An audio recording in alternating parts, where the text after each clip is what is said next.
Assalamualaikum, salam sejahtera tuan-tuan dan puan-puan. Dalam video kali ini saya nak tunjukkan, saya nak share kepada anda berkenaan dengan macam mana caranya untuk anda set up syarikat kumpulan, iaitu terdiri daripada syarikat induk dan juga anak syarikat.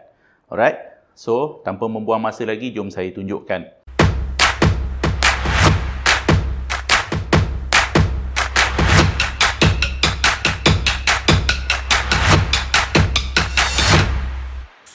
Pertama sekali, apa yang anda perlu buat ialah anda kena daftarkan ataupun anda kena ada 2 buah syarikat. Okey. Ini yang pertama sekali. 2 buah syarikat ni tuan-puan, tak kisahlah.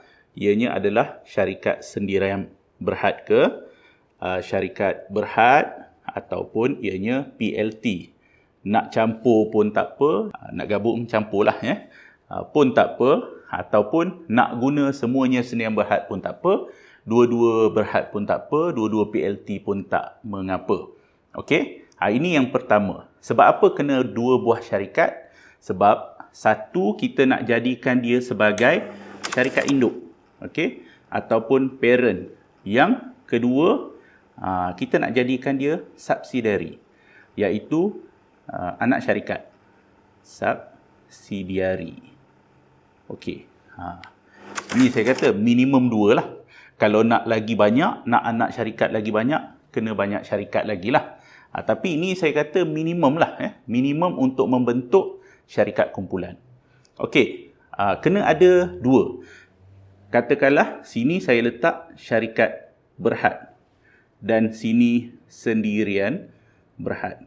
Ataupun sini sendirian berhad, sini pun sendirian berhad pun tidak mengapa.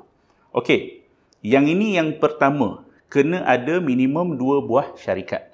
Tapi biasa kalau kita daftarkan syarikat biasa, kita pergi ke company secretary, kita kata kita nak daftarkan 2 buah syarikat, daftar macam tu aja, dia tidak akan membentuk menjadi syarikat kumpulan lagi.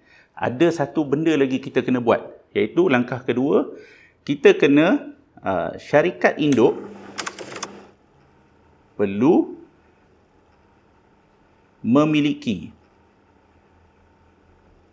saham syarikat subsidiary. Kalau saya sebut subsidiary ni maknanya anak syarikat lah ya. Syarikat induk perlu memiliki saham syarikat subsidiary berapa peratus? Okey, dia ada 2 ya. Dia ada 2. Satu, kalau kita nak jadikan dia sebagai milikan penuh. Okey, milikan penuh.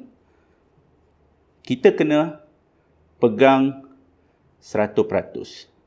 Maknanya syarikat induk kena memiliki saham anak syarikat sebanyak 100%.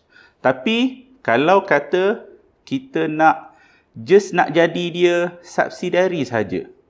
Nak jadi subsidiary saja, bukan subsidiary milikan penuh, dia mestilah 51% dan ke atas. Jadi sebab maksud subsidiary itu sendiri ialah apabila syarikat induk memiliki saham anak syarikat melebihi 51%. Maka barulah syarikat induk itu ataupun anak syarikat itu akan menjadi subsidiary kepada syarikat induk itu tadi. Okey, clear Itu cara dia. So macam mana kita nak buat bagi syarikat induk ni boleh memiliki saham anak syarikat?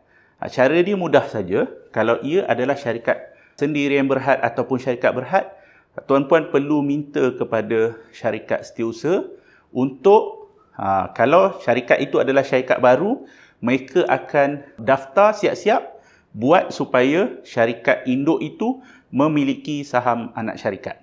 Itu masa dia daftar pun, dia dah daftar macam tu. Tapi kalaulah syarikat itu dah pun ada, dah pun didaftarkan, tuan-puan memang ada 2 buah syarikat, cuma tak jadi syarikat kumpulan saja lagi.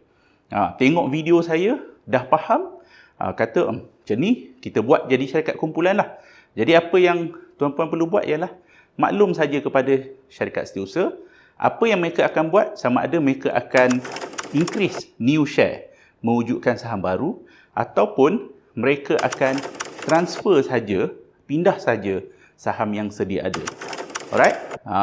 Yang itu tuan-puan jangan bimbang, bagi tahu saja company secretary, mereka tahu macam mana nak buat. Tapi kalau tuan-puan menggunakan PLT, ini different.